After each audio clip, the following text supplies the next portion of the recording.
আমরা প্রত্যেকেই আমাদের লক্ষ্য বা উদ্দেশ্য হচ্ছে দেশকে সামনে এগিয়ে নিয়ে যাওয়া, জনগণের যে জীবন যাত্রা একটু বেটার করা, শিক্ষার্থীদের শিক্ষার ব্যবস্থা বেটার করা, যারা বেকার তাদের যে কোনো ধরনের কর্মসংস্থানের সুযোগ করা, মানুষের চিকিৎসা ব্যবস্থা একটু বেটার করা, নিরাপত্তা একটু বেটার করা।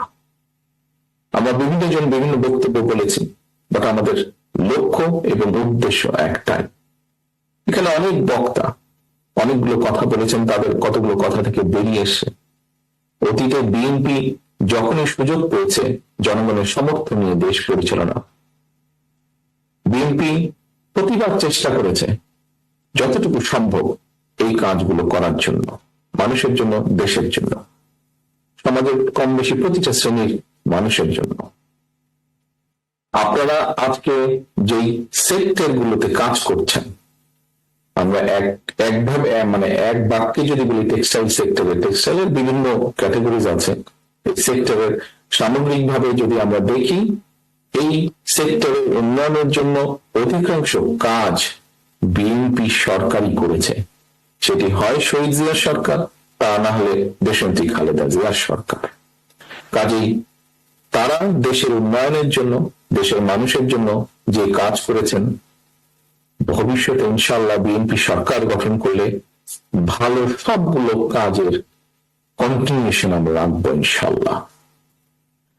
আমি পরিশেষে যেটাদের এই জাতীয় সম্মেলনের, যে আজকে যে সম্মেলন হচ্ছে, সম্মেলনে যারা দায়িত্ব প্রাপ্ত হয়েছেন তাদের সাফল্য কামনা করছি এবং একই সাথে তাদেরকে শুভেচ্ছা জানাচ্ছি যারা আজকে দায়িত্ব প্রাপ্ত হয়েছেন। দেশের অর্থনৈতিক উন্নয়নে আপনাদের এখানে উপস্থিত প্রতিটা মানুষ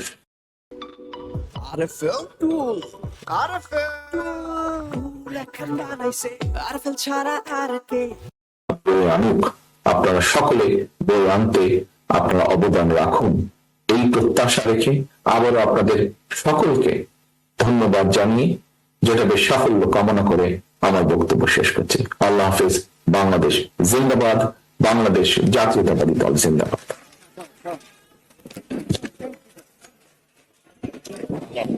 সুপ্রিয় উপস্থিতি, আজকের এই অধিবেশন এর মধ্যে সবার ঘোষণা করছি। ধন্যবাদ সবাইকে।